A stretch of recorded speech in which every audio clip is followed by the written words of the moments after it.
From the Middle is proud to be a founding member of the Odd Pods Media Network.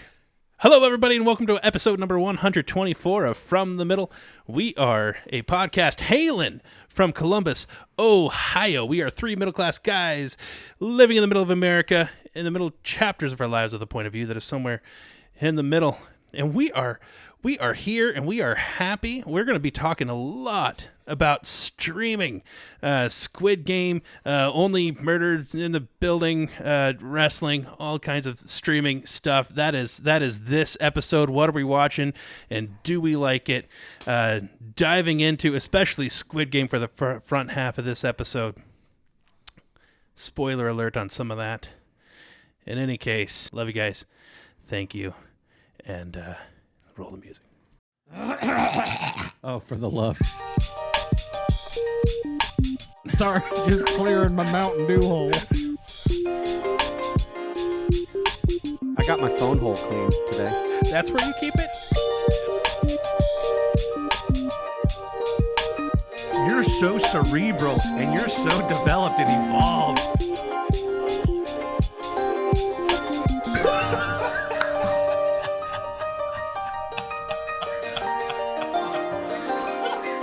From the Middle after dark over here.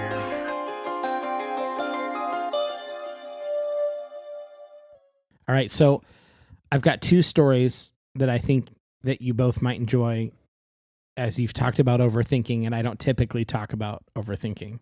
Okay. You suffer from this affliction as well? No, but I just thought you'd appreciate the stories. So, Robots can't laugh. Don't cry. Can't It's- die in the darkness of space. exactly. These You're are strong, made of steel with a graphite lining. Watch his eyes flicker slow as the battery is dying. Sorry. Wow, that was beautiful. You're a poet I laureate. loved it. That was Brave Saint Saturn. Anyway. Anyways, so you guys both have kids. A lot of the listeners do too, or they are kids. So you know how it is when you're driving along and you're sort of talking to your significant other and the kids talking, and you're trying to bounce between multiple conversations and do so like, be like the super engaged parent or whatever. And so we're doing that. And we've now pulled up into Target into the curbside section. So now my wife has handed me her phone because I'm going to have to show them the code on her phone and interact with them and add a third conversation to what's happening. Okay. So we're sitting there, put the window Sounds down, complicated. pop the trunk, and I hold the phone. I just hold the phone out the window with the brightness all the way up. That way, if they don't want to be close to other people, they can just see it from afar. And if they want to come closer to the window, that's fine. That's thoughtful. So I'm holding the phone out the window. They come up. They're like, "Oh, hey, here's your code. Do you want it in the trunk?" Well, of course, the trunk's already open. So I say, "Yep, trunk's great." And so I'm trying to interact while still talking to wife and daughter, kind of like turning away so I'm not rude to the Target person that's standing outside the window. And this is after a day of work that was really busy. So I'm also a little tired. I'm trying to manage the conversations well. And as a Target person is loading my window is still down. They're putting things in the trunk and they're like, "Okay, you're good to go. Have a good night." And I catch myself right before a big night comes out because I'm also interacting with my daughter. And fortunately, I didn't say it, but have you ever been inside? It was like a good night, but I knew it was going to be night. I knew it in my head, and that's what was going to come out, and it didn't, thankfully.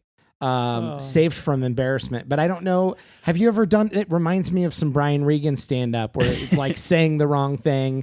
The waiter or waitress drops off their food, like, "Enjoy your food," and then he says, "You too," back to the waiter. Do you ever have those? Have you ever done that? Have you ever thrown back the totally wrong thing at the person that you're interacting with? I have a really awkward memory from talk about overthinking from when I was like 5. Sure. And I got like the McDonald's birthday party that I always wanted to have. And, or I think it was actually Burger King, doesn't matter. But, I remember at that age, like all of the parents dropping off their kids, telling me happy birthday, and I would always say thanks, you too. And every single time I'd be like, that was stupid. But I still did it like every single time because I wasn't thinking. Yeah. That's Yeah. great. Well, I knew my daughter was going to say goodnight to the target person. So like my brain got ahead of myself trying to say night to my daughter. Yeah. So that was one. I saved being an idiot, just Good job. at least that moment. The other thing I wanted to ask you about, happened on the way here. So I'm driving on the way to where we record in our studio, and I'm stopped at an intersection in a small village, and ahead of me, I can see, that a semi has turned from my right into the lane that I want to go into. I want to go straight. So they've turned right to drive straight. They would be theoretically ahead of me. Right. Well, they've turned and they've gotten themselves stuck on the curb.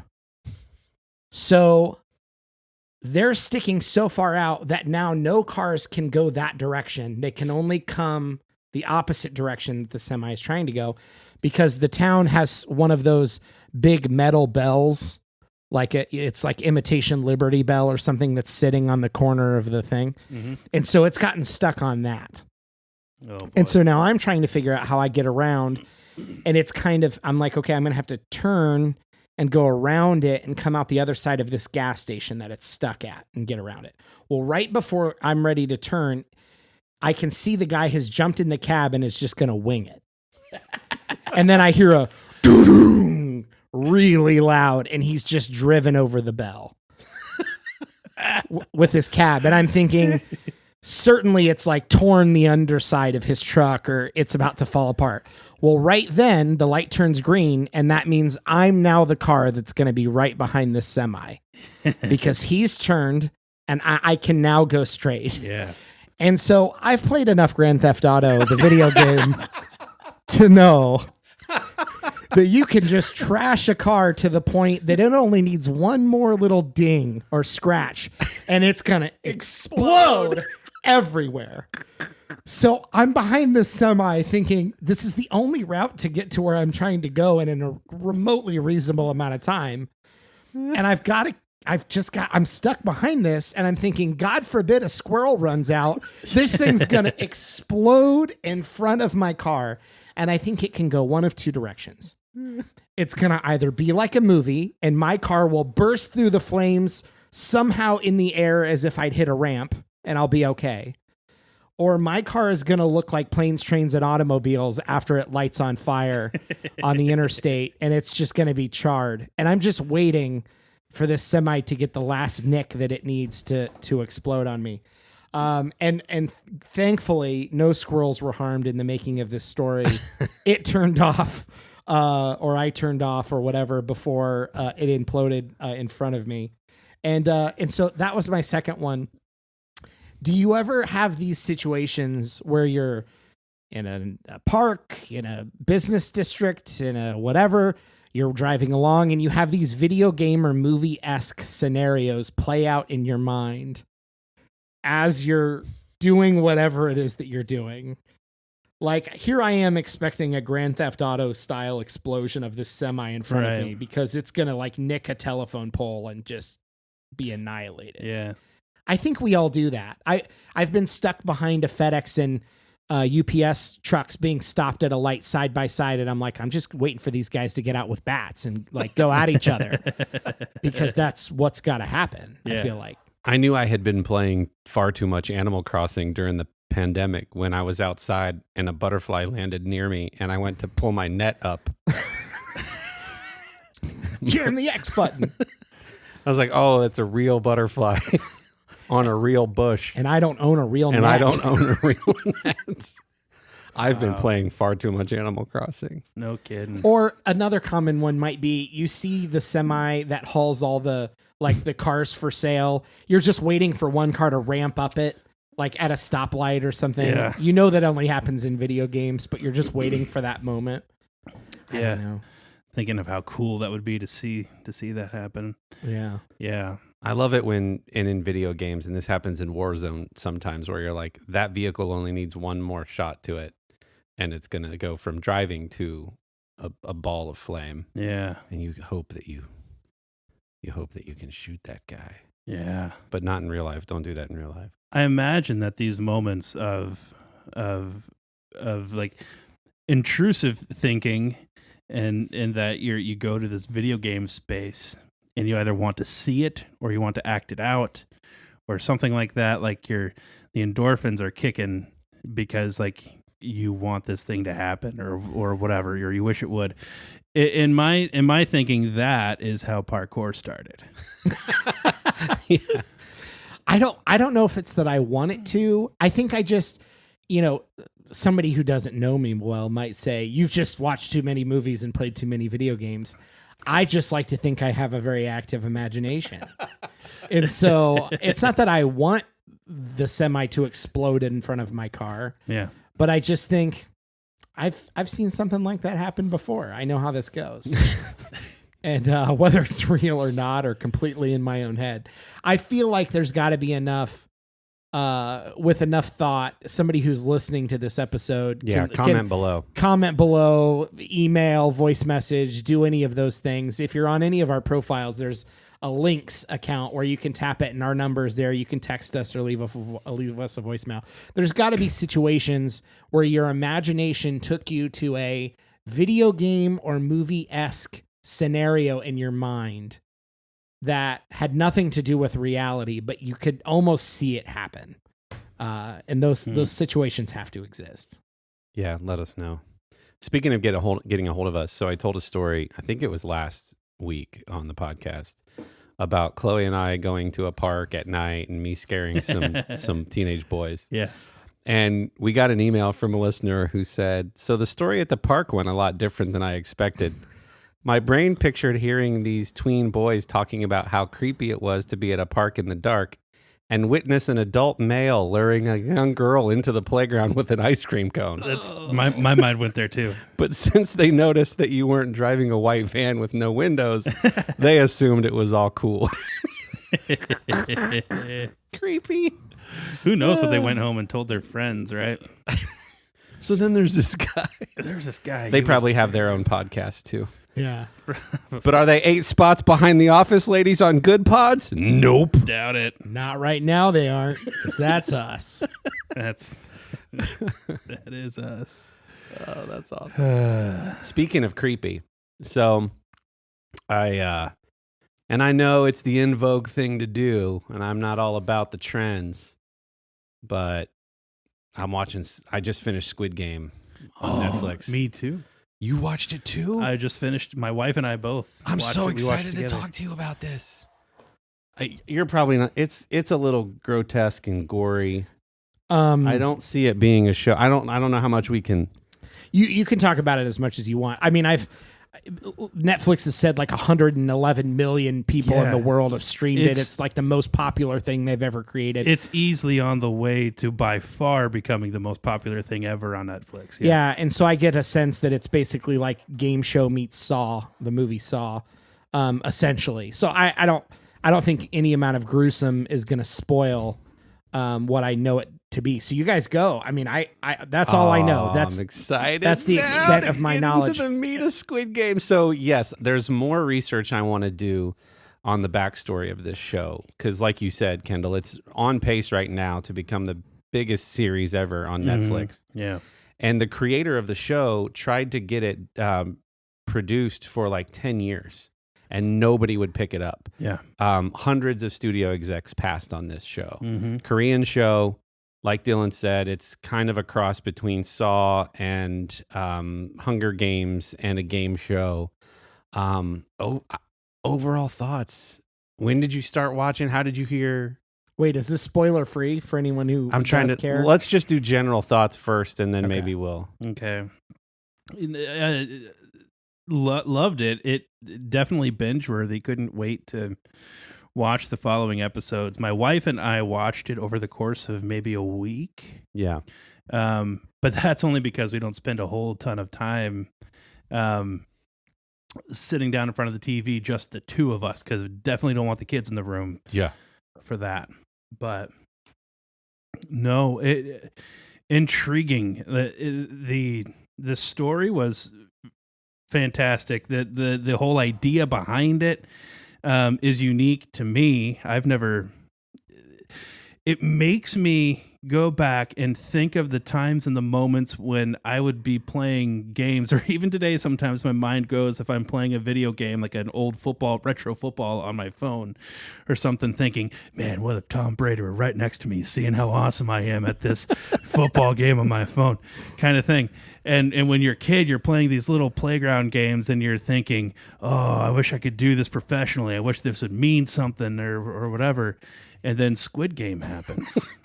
And like you've got these adults who are playing these playground games and like life is at stake. And the premise of the show is that they get out of debt.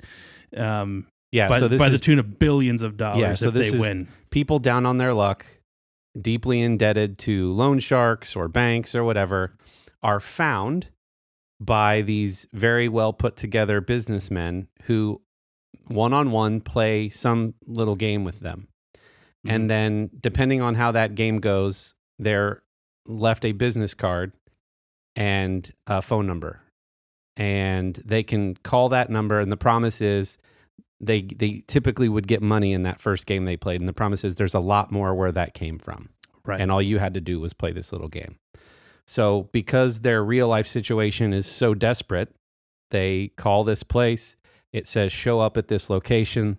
A van with no windows comes and picks them up, where gas comes out of the ventilation system in the car. And they wake up in jumpsuits with numbers on them with 455 other people. And they are told, you are going to play 6 games over the course of however many days. And if you lose, you will be eliminated. And for every person eliminated, the pot of money gets bigger and bigger and bigger. And so it's essentially be the last person standing in this. But there are 3 rules, and I forget the 3 rules right now. 1, you have to play the game. You can't stop the game. I forget the 3 rules. I don't remember 3 rules. Yeah, and the third is like, if the majority votes to stop the entire game, the game is done. Right. But you as an individual must play the game. Anyway, so the moral dilemmas, and every game is not every man for himself. Sometimes you have to team up, but you don't know what the game is. Right. So you're like teaming up, and you don't know, is this a strength thing? Is this a IQ thing? Is this and the moral dilemmas, and just so well written, and the music, and it's beautifully shot, and there's all these fan theories about, because it's very colorful, because it's children's games, it's very colorful with a very pastel-y kind of color palette. So people are online on Reddit going, what do the colors mean? Is it the CMYK print code, cyan, magenta, yellow, and black? And does that correlate to the hierarchy of power in the show? Not sure what that means. And oh, it's so good. Yeah. I couldn't stop watching. It is good, man. And there's stuff like that you can dig into with that. I was reading an article recently about the guy who had created the show, and it is very much like high school literature class, like reading into Great Expectations and all of the foreshadowing and what the colors mean and that kind of thing. Like, he did intentionally put a lot of that kind of thing into the storyline, which is very cool, very interesting. So it's a Korean film, completely Korean cast. Yep. Did you watch it with the English voices dubbed over, or did you watch the Korean audio and English subtitles? Dubbed voices. Yeah, so I heard from multiple people that's not the way to go if you haven't watched yet, because once you flip back to Korean and do English subtitles, multiple people have said, "Oh, they're good actors." Yeah. The English dubbing is so over the top that it almost comes off as silly, but in a way, because the show is so grotesque, that plus the fact that they're playing children's games with a pastel color palette actually made it seem less threatening. Yeah. So I kind of liked it with the over the top English dub. Well, and to me, like, I mean, there are some parts and some characters that were obviously annoying with the dubbing, but I was able to get past some of the badness of the dubbing. simply because of that little exercise that we did with copy and paste films. Yeah, touche. It was not that bad. I did hear there's a gal on TikTok or Twitter or both who is Korean and watched it in Korean and had very strong opinions about how the subtitles were so poorly put together. Yes. For this film, when you watch it in Korean, like you have this annoying lady who actually has like a very deep and interesting character that didn't come through. Her entire purpose of being on the film did not come through at all if you were watching, because her voice is so unique. Because her voice is, but even what she was saying was different. It was they were missing parts of the story. So I have a colleague from South Korea, Daehee, and we were talking about it as well. And he's like, yeah, it doesn't do the actual dialogue justice because some things just don't translate as rich in English as it actually is in Korean. And so it's kind of dumbed, I don't want to say dumbed down for an American audience, but some of the things just don't translate. But man, it was good. Man, it was so good. I wanted to watch every next episode. Did the gore bother either you or Amy at all? Because gore never bothers me. I'm a horror film guy. Yeah. It often does bother my wife to an extent. I don't know. She didn't seem particularly bothered by it, but if I were to ask her, she would probably say something like, I could have done without it, but it was fine. Yeah. Interesting. Okay, I have a question. So good. As somebody who's not seen it, everyone's seen the commercials where they have the sort of security guard characters with the Xbox button faces. Yes. What are those called? What are those people called? Guards?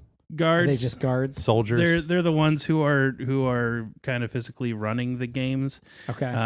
They're the muscle for the they're the muscle. businessmen. There's soldiers. There's tech staff. Okay. But yeah, the symbols, triangle, circle, and square are ranks. Okay. I think one of the best comments I saw after one of the trailers was, can't wait for all the security and staff to dress up like that at every gaming and comic convention for the next 2 years. Oh, 100%. Oh, yeah. Just to get those masks and wear those, because it's such a unique part of the trailer. Like you can't, if they were just normal faces, it wouldn't stand out as much as seeing these sort of faceless guard characters. Yeah. It's something that pops on the trailer. Right. And so that was one of those things that you assume that's what it is. So they're the enforcers. They're the brute. And then there's a front man, and he wears a black mask that looks like a human face, and he's called the front man. Did I already say that? And he's the facilitator of the game. And then there are the VIPs, and they wear gold embellished animal masks. You don't meet them until later in the series, and they're the rich viewers of the games. Yeah, they're obviously sponsoring the games and are full of life, greedy, dirty old men. That's who they are. I thought it was funny that even the dictator of North Korea, Kim Jong-un, took the film as an opportunity to say how depraved capitalistic societies are, to use it like a jab at like South Korea and American film industries. But I don't know if you guys ever saw, a couple years ago, the movie Parasite was the first foreign film to ever win Best Picture. And I think that was also a South Korean film. And I don't know, had some very gory scenes for sure. I would say it was a drama thriller is how I would describe it, but not at all like this, just the same genre. But it's interesting. I don't know how much it makes me want to go learn more about South Korean film culture, because some of the most popular forms of content we've now seen in the last few years are this show and Parasite. And dramas. South Korean dramas especially are very popular. And I would assume they make lots of different content, but it's just interesting that two of the most popular we've now seen are like gory drama thrillers. Yeah. One a show and one a film. So, Kendall, what did you think about the lead for 56? You know, at first, he's stealing from his own mother. These aren't really spoilers. He's stealing from his own mother. He's down on his luck. He's down and out. His wife, he's divorced from his wife. She has since remarried, and his child lives with her primarily. And he's deeply in debt. He's kind of a skeezy guy. And then he has some endearing qualities throughout the show. What did you think about him as the lead, and did you like him more or less as the show went on? I liked him more, certainly, as the show went on. Yeah. That first episode, which explains all of the things that you had just said, is hard to watch. My wife actually started watching Squid Game without me, and she didn't make it past those moments of the first episode and quit watching because it was upsetting her that much. Yeah, if you're going to follow this guy, you need him to be relatively likable. Yeah, and so just to give people context, like he is, if you have ever known a compulsive gambler, that's who this guy is. He just lies to everybody. He lies to everybody about money, is constantly borrowing money and is taking that to the track, and is addicted to gambling, has a legitimate problem. Owes money to bookies and everything. Like, he's in deep trouble. But he can't stop gambling anything that he has. And it's deeply upsetting to see how that affected his marriage, how it's affecting his mother, who he's living with, and their ability to pay for anything, for rent, food, whatever. His ability to not only be able to afford a decent gift for his daughter's birthday, but it even affects like the time that he's able to spend with her, and because he's got to be somewhere gambling. And he sort of justifies it by going like, well, I'm doing it to pay this thing off so I can pay this thing off. Yep. So there's this cycle of the addiction. So you really have to I really had to get through that. And I mean, you can tell, if you've watched movies or read books, you know that you're going to probably end up liking this guy at some point. And so I had faith in that. Yeah. Yeah. And that got me. And by the end of the episode, like you're starting to turn on to this guy a little bit. Yeah. Because he meets a friend from his past. And somebody referred to him as the Korean Ed Norton. He's kind of got an Ed Norton quality to him. Yeah. But I love the guy by the end of the season. Yeah. Is there anything we want to like talk about that would be spoilery? I don't know. Maybe. Yeah, let's do it. So if you haven't finished the series yet, maybe just skip ahead a little bit. Starting now. We'd give you a timestamp on when we're going to stop talking about it, but we don't know how long we are. So maybe we'll splice that in later. So when there's 456 people playing, so the very first game is red light, green light.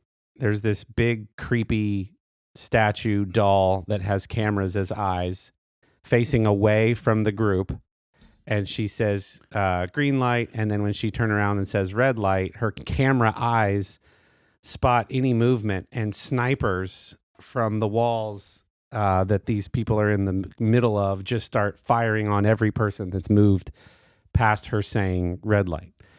And even if the person moving is behind somebody who legitimately stopped, that's just a casualty of the game. And you don't really, it's like a rude awakening to the violence of the game. You're like, holy smokes, this show is going to be, there's 5 more games coming. So you're just like, oh my gosh. It's already a bloodbath. But again, it's like really bright colors and and it's almost Tarantino-esque in its over the topness. So if you've watched Tarantino films or where the gore is like almost unbelievably over the top, it kind of doesn't bother you as much because you know it's like ketchup packets and gas capsules, and you're like, okay, it's fine. Yeah, but it does have that feel to it where it's where you're seeing this tragedy in front of you, over the top gore and everything, but things are happening in slow motion and it's choreographed and the bright colors music. and Frank Sinatra Fly Me to the Moon's playing. It's like that. Yeah. It's that kind of eerie feel. Yeah. You're right. That Tarantino is known for. Yeah. So then as the games go on, now the people participating are people that you have a vested interest in because you've watched them in multiple episodes now. Even people that you don't like, you kind of enjoy watching them because they're an antagonist to the show. And now some of these people are getting taken out. Probably the most fascinating. And there's so many moral dilemmas throughout. At one point, the group agrees to stop the game and they all go home. So it's the reverse of everything you watched at the beginning. They're put in a car, they're gassed, they show up on the street, they wake up on the street in their neighborhood. And you're like, wow, they got out. And then they all kind of realize that their lives are just as bad, if not worse, in debt still with no solution and no way out. And so they all find their way back. Not all of them. A good percentage Most of them. of them, I think. Most of them find their way. They all agree to go back into this slaughterhouse game scenario because you're like, their thought process is, well, at least there I got a chance. And you're like, oh my gosh.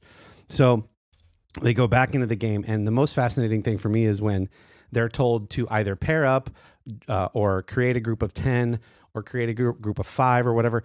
And they don't know what the game is. So there's a lot of sexism because they're like, well, it's probably going to be a physical game, so we don't want any girls or whatever. And then some games, they're told to pair up once, and you think, oh, they're going to be on the same team. And it's a game of marbles where one of them has to lose. So there are husbands and wives in the game who have paired up thinking at least we're together, and one of them is going to get eliminated. The reality is they're playing against each other. Oh, but they had no way of knowing that, right? Right. So the show starts this sort of like plateau in this one moment where a character that you've sort of really grown to like, an old man, number one, and the lead, 456, pair up, as well as a friend of the lead, childhood friend of the lead, and somebody else. The friend is this ruthless, he'll do anything to win, and that's how he justifies all of his actions. But spare no expense. He will do whatever it takes to win, stab people in the back. And you see him do that in this 1-to-1 game of marbles. Mm-hmm. And then when 456 and 1 are doing the marbles thing, and the old man, number one, has dementia, and he's starting to lose it a little bit.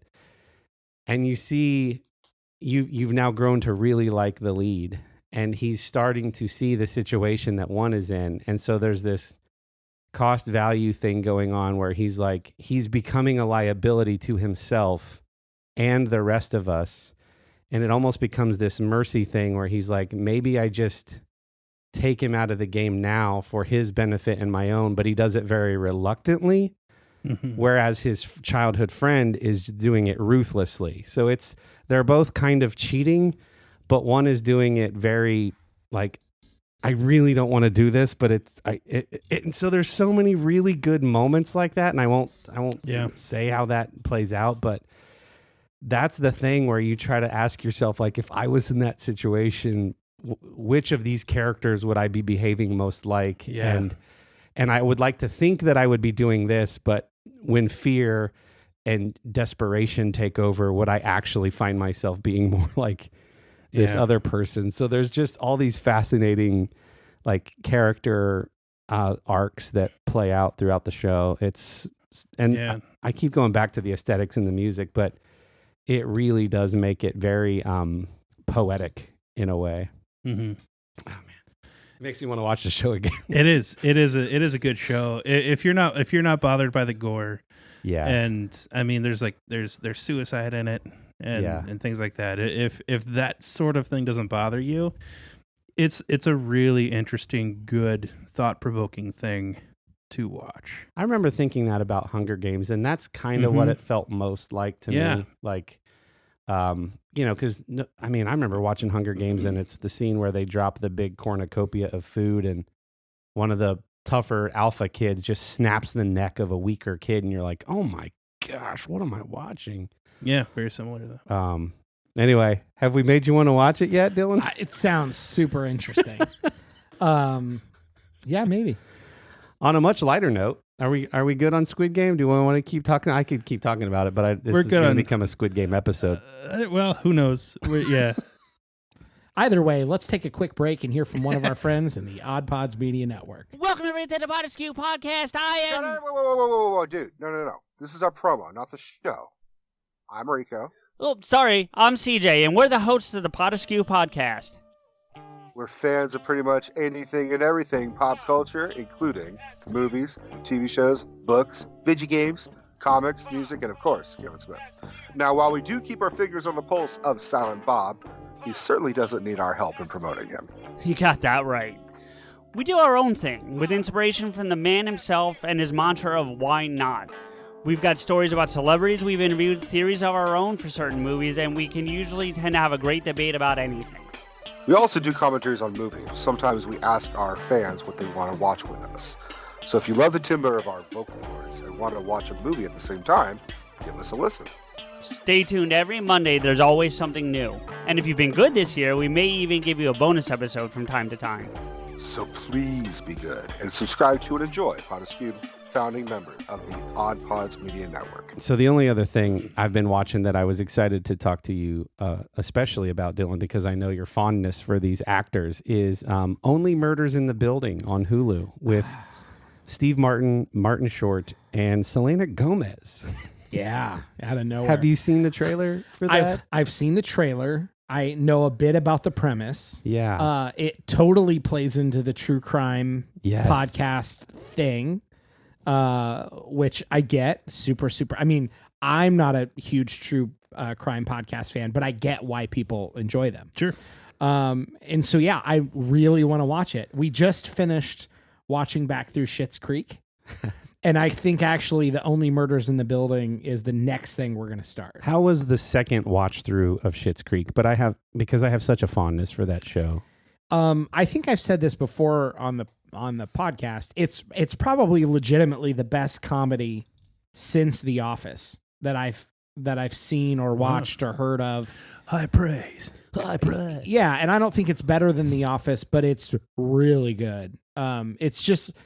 It's legitimately a fantastic comedy. And I think the hard thing is for some people, if you start watching it, and if you don't know anything about Schitt's Creek, which I find that hard to imagine, but if anyone doesn't even know the premise, super wealthy family loses everything, moves to middle of nowhere, and lives in a motel. Mm. At first, for obvious reasons, they're intentionally kind of unlovable. And some Right. people will only watch a couple episodes and go, I just don't really. These people are annoying. They're kind of annoying. Well, yeah, like that's exactly how you're supposed to feel. But I think if you get into season 2, season 3, they really start to develop, and it's super good. So, anyways, part of what was jarring for the first go through of Schitt's Creek for me, season 6 felt a little disjointed from the end of season 5. And that's if I'm being really trying to find something to refresh my memory. Where does 5 end and 6 pick up? That's if I'm trying to be critical. I don't remember the exact episode because we just blitzed through it all together, but it's something like the main daughter's boyfriend is living in the Galapagos. Oh, yeah. And the main son's character is going to be getting married. And, I didn't notice any seam at all on the watch through. Like 5 rolled right into 6 and it totally made sense. And it really is. I think there's 6 episodes total. It's a super strong sitcom comedy. I mean, it's been one of the most popular comedies probably streaming other than The Office and a handful of other classics. But it was so good. Yeah, it was great. But back to Only Murders in the Building. So I think that's the next thing we want to tee up because, Steve Martin and Martin Short, there's such a great duo all the way back to Three Amigos, which I watched a lot when I was younger. And I learned this the other day. I wasn't old enough to really remember kind of society's take. Steve Martin and Chevy Chase were well established at that point. Martin Short was like a nobody going into that movie, Okay. which made me think, how did he get cast alongside those two that were super well known when that movie was released? But Martin Short and Steve Martin have been friends ever since. They've done the Father of the Bride movies together and other. They had a comedy special on Netflix together. You can still go watch. They would travel together for like a 2-man show. Yeah. Yeah, kind of stuff. I think that, which I think they still do that. Yeah. I think so. And Steve Martin plays banjo or guitar or something, and so he pulls that into the comedy show, and they sort of like to bust each other's chops, as back and forth as their shtick. But I was very intrigued by this whole idea of this. I don't know, it's a dramedy. It's meant to be serious but funny, but Yeah, it feels mostly comedy. The tone is almost that of the television version of Series of Unfortunate Events that was on Netflix. My kids were watching through it. Neil Patrick Harris played the main villain guy that Jim Carrey did in the cinematic version. So it's this almost like the music and the upbeatness of it makes it feel like this comedy mystery, like a Clue or something like that. There is a murder in their building in New York, and they decide to start a true crime podcast about it as they decide to also investigate it. So there's what's actually going on with the investigation with the law enforcement, and then the clues that they are discovering separate from what law enforcement knows. So each week, their listeners are waiting with bated breath to figure out what's going on in their investigation, but it's a real murder investigation, and then there are other murders attached to it. So there's multiple murders in this building, and you don't know who done it. In that aspect, it feels very much like Clue. But Steve Martin is absolutely Steve Martin. Martin Short is absolutely Martin Short. I don't think he's ever been anybody that isn't Martin Short. So he's typecast as himself, and their chemistry is undeniable. Selena Gomez is this interesting addition to their chemistry, and I didn't follow her on the Disney Channel or anything she's done since. So she's just like an interesting layer. But again, it's just really well done. And the final episode, the season finale comes out this week. And Sherry and I have been loving it. Sherry, typically not a fan of shows with too many F-bombs. This one does have a lot of F-bombs, but not a lot of gore, no gratuitous sex or anything like that. Just a lot of language. And but again, it's fun and something kind of different. And it was something that we could agree on as a couple. So I think you'll enjoy it. it's, at least for us, it's hard to watch Steve Martin and Martin Short and their energy and body language and their delivery and not just have fun. Like, in the same way, some people can get sick of that, or they can get sick of the Jim Carrey type or the Robin Williams type when he was still acting. I get it, but it's like, I just enjoy their delivery. It's so silly and over the top when you need something, when you need something more upbeat and fun, like Ted Lasso or like Only Murders in the Building. It just feels like a nice, refreshing, break from Squid Game or or something like that. So I'm looking forward to watching it. So Squid Game is on Netflix. This is on Hulu. Yeah. For anybody looking. And so, we'll definitely check it out. Maybe we'll circle back with our thoughts.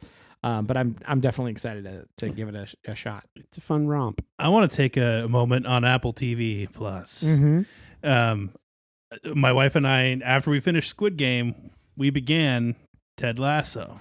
And I think what I said last time we talked about it, it's worth a free trial. It is. Even if you just watch Ted Lasso. And what's funny about that is I didn't even realize that I had a subscription to Apple TV Plus. Look at that. I didn't even know it. And so I did. I took your advice and literally, instead of just canceling it, I told my wife, I was like, I just got an email like renewing my subscription for Apple TV Plus that I don't remember ever signing up for. Before I cancel it, let's do Dillon's idea and watch Ted Lasso. There is not a more likable character right on the universe it's so good than Ted Lasso. And like I'm already picking up one-liners from him and annoying my wife with them. And Yeah, baby. it is. If I were, here's the thing: if I were scrolling through what to stream next, I'm not a big fan of. I love sports. I don't like the sports series kinds of things. Like I'm not a Friday Night Lights kind of guy. Sure. I would have gone right past Ted Lasso.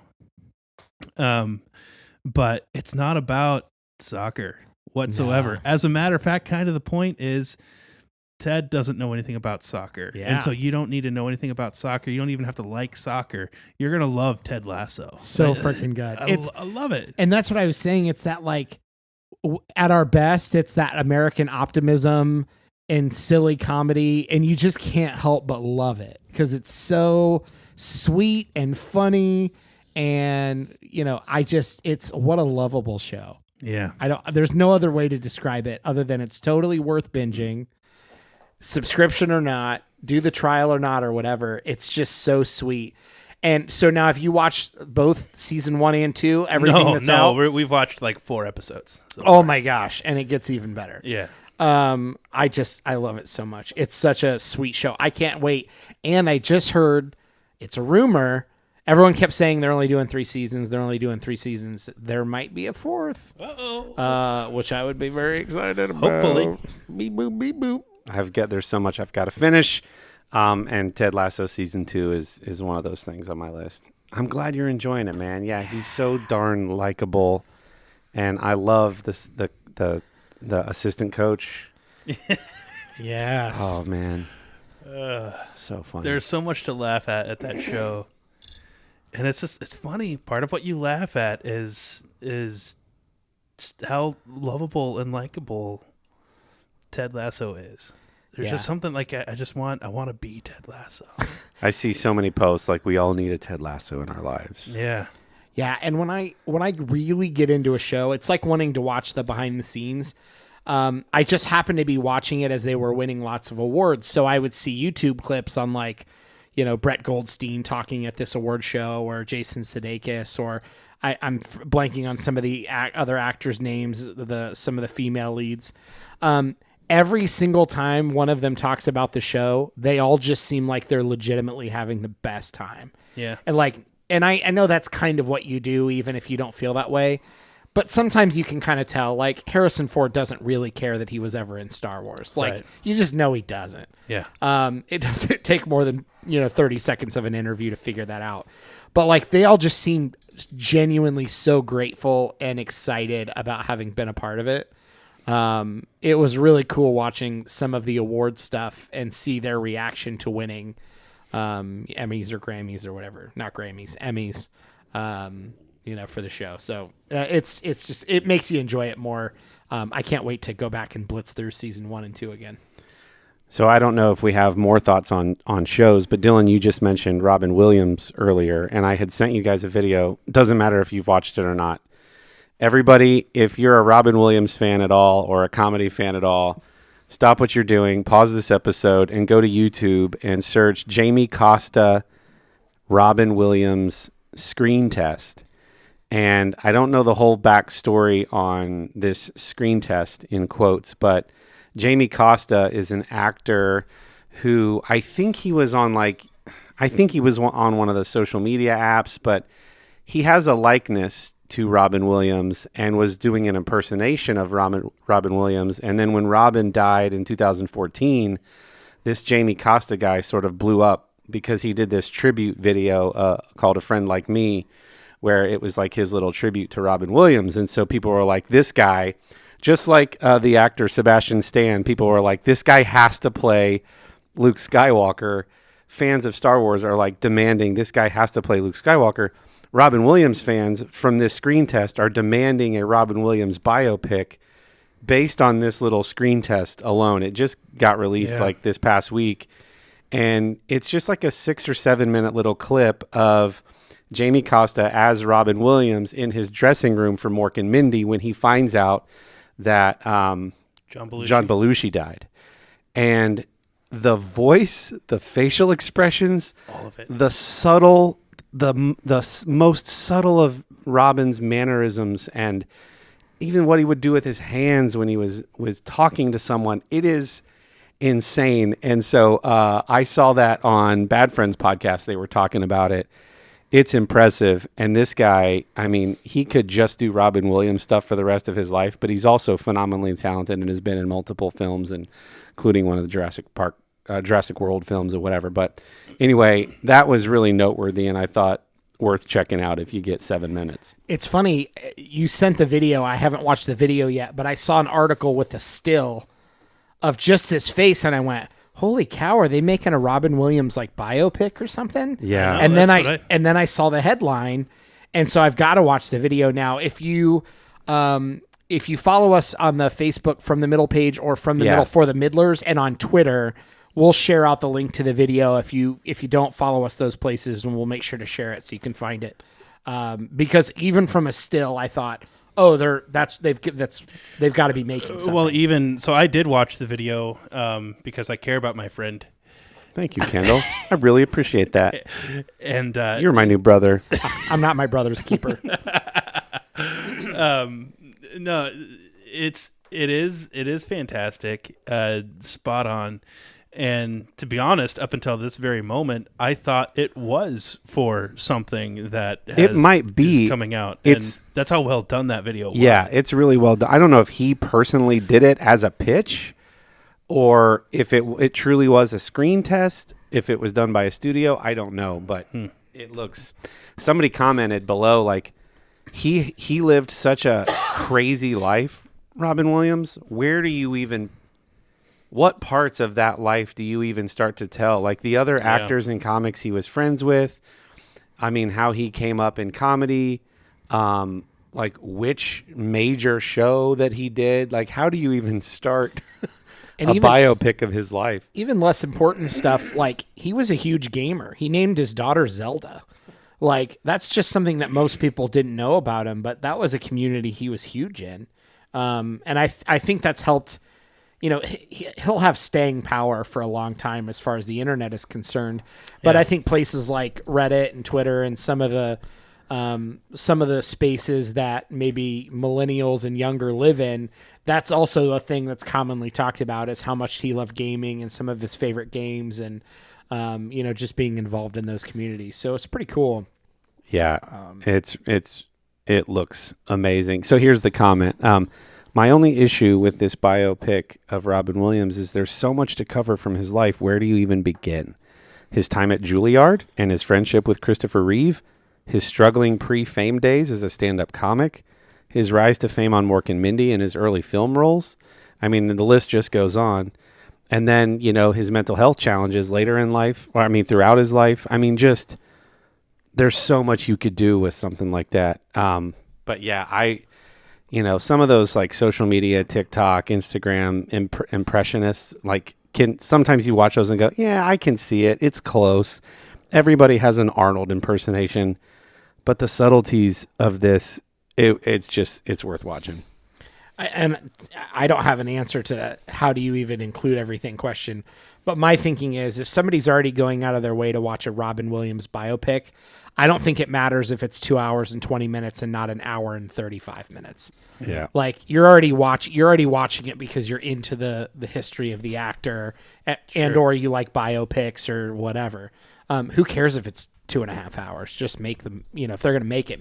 Yeah. Do it. It's not sci-fi fans who are going to complain about the length of a movie.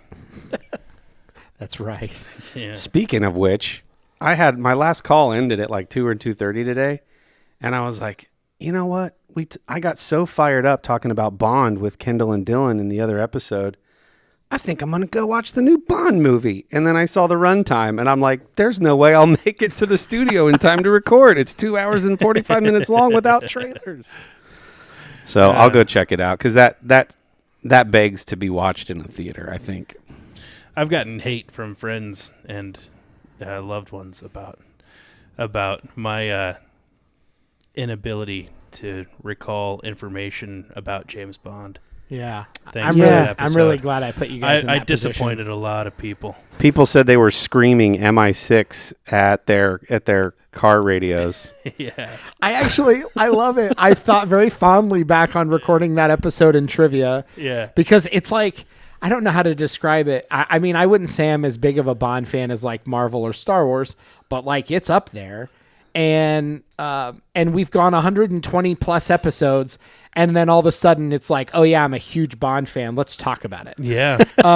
And so I'm so glad that I prefaced, like, people would have done it anyways, but like, go ahead and yell out the answer in your car on the way to work, because it just got them all riled up against you two. At the beginning of your trivia, you said on a scale of 1 to 10 of how diehard of a Bond fan you guys think you are, where do you rate? And we're like 4, 5, and they're yelling at us. Hey, no mention of the fact that Corey got like 7 or 8 of the questions right. Let's just yell at them for not knowing MI6. There's so many MIs with Mission Impossible and The other one. So many MI homes if you live in Central Ohio. So I'm watching season 8 of The Blacklist right now, and there's an M13 and there's an MI6. Come on. In The Blacklist. There was Mission Impossible 2, MI2. There was MI3, I think. Yeah.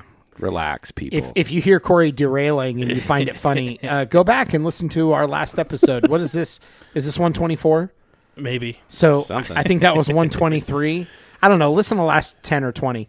But somewhere in there, you're going to find some Bond trivia, and it was a ton of fun. This is 124, and that was 123, where we talked James Bond. We Right. got some feedback that we often reference past episodes and don't let you guys know which numbers said episode was. So there you go. There it No, is. we don't listen to our podcast. So like I said, go listen to the last 10 or 20, and you'll find Bond in there somewhere. All right. Speaking of people derailing, and in my life, derailing just a little bit enough that I started watching WWE again. Ooh. Hey, Back on the wagon. Off the wagon. Back- on the wagon. Yeah, whatever you want to call it. One of those. Are you on or off? I'm on the WWE wagon. Okay. And I made a joke about how that means my life's not going so. My life is going fantastic. By the way, that was a As long as the wagon's not Entirely- Because derailing. joke. only people that watch WWE. that's the joke. Jokes only work when generalization is acceptable. Yeah. But you guys, we can't call aliens anymore. That's what Demi we heard. Lovato said that it's derogatory to call aliens, and we need to refer to them as extraterrestrials. Now, before you go to Babylon B and see if this was a joke headline, I assure you it is not. Demi is upset. Was it Demi or was it? Oh, I get her and Selena Gomez. Dua Lipa? confused. Nope. Doja Cat? Nope. Don't know what you're saying anymore. What words? Anyway, Kendall, you're back on the I'm wagon. back on the wagon. and have the story. I didn't join you. We talked about Yeah. that we each wanted to go back and pick up again now that there are live audiences in the arenas We again. talked about theoretically doing just that. Yeah, and you did do that because your life's bad, and I want to know. Just kidding. It's the trope of this mustard stained white tank top and Yep, a bush light next to you, camouflage bush light. camouflage bush light. Call back. And 3D. I threw a, like that's who your WWE audience is. It's those people and me. have teams shifted? Have people gone from? Oh yeah, Like okay. ooh. there's been some moves going on. You were watching long enough, all the way up until COVID. You already started to see the turn of what's his name? Roman Reigns. No, his brother. Oh, the twins.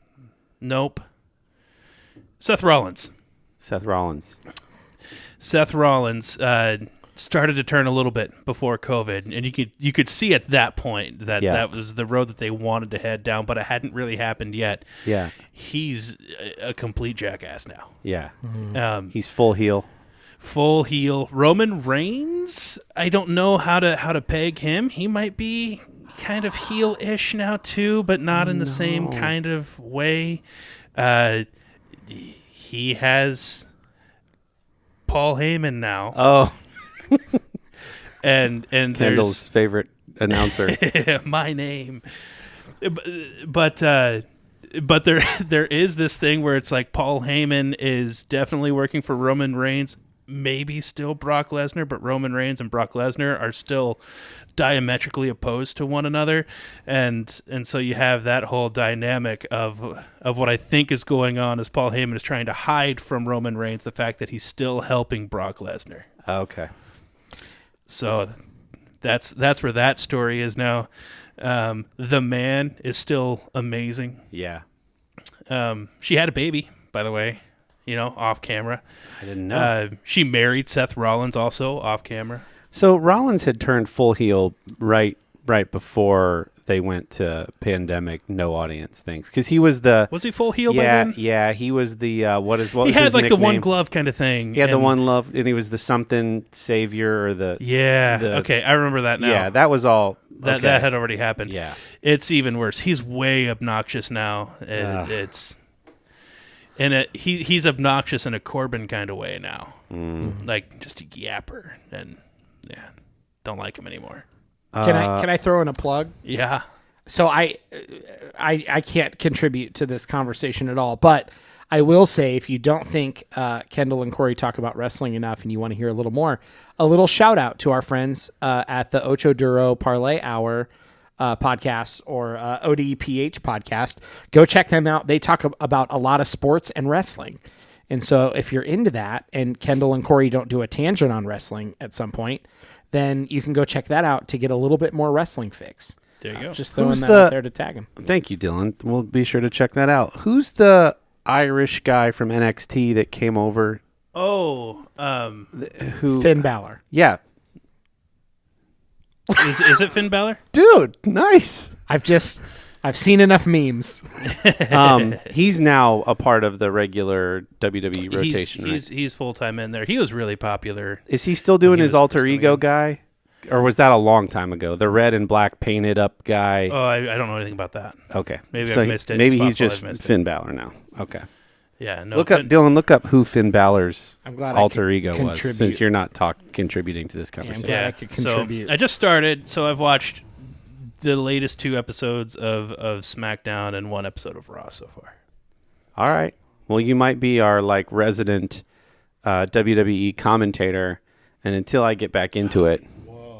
SmackDown. So the latest SmackDown that I've watched. Is that him? There's aliases. If you scroll down, just like right there. Right there. Stop. The Demon. The Demon. I don't recall Yeah. the Demon. Yeah. Okay, what were you going to say? So the latest SmackDown that I just watched was like a super long one. Hosting color commentary on SmackDown. None other than Pat McAfee. He's been, okay. He is amazing. Yeah. At WWE commentating. He did some WWE Inside Edition type Did stuff he? where it would be not during the event, but it would be on Saturdays they'd have an hour or two where it was here's what you missed this week in WWE. He did some of that stuff, but Did he's he? never done ringside. He was doing ringside. It was I couldn't get enough of Pat McAfee Yeah, talking he cracks ringside. me up. He was. I mean, there was one moment where you had one of the Usos just jumped up onto the table like they do. Didn't smash it and jumped up onto the table, gestured to the crowd, and then jumped back down. Pat McAfee standing up and goes, "Oh yeah, and you got to be on the desk." He's great. They would cut to him during College Game Day last year. Oh yeah. Yeah, remember that, Dillon? On College Game Day, they'd cut to Pat McAfee in studio, and he would he would have this thing with Bear where they would poke each other and Man. make fun of each other.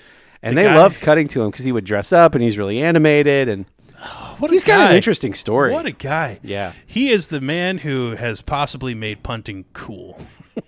Yep.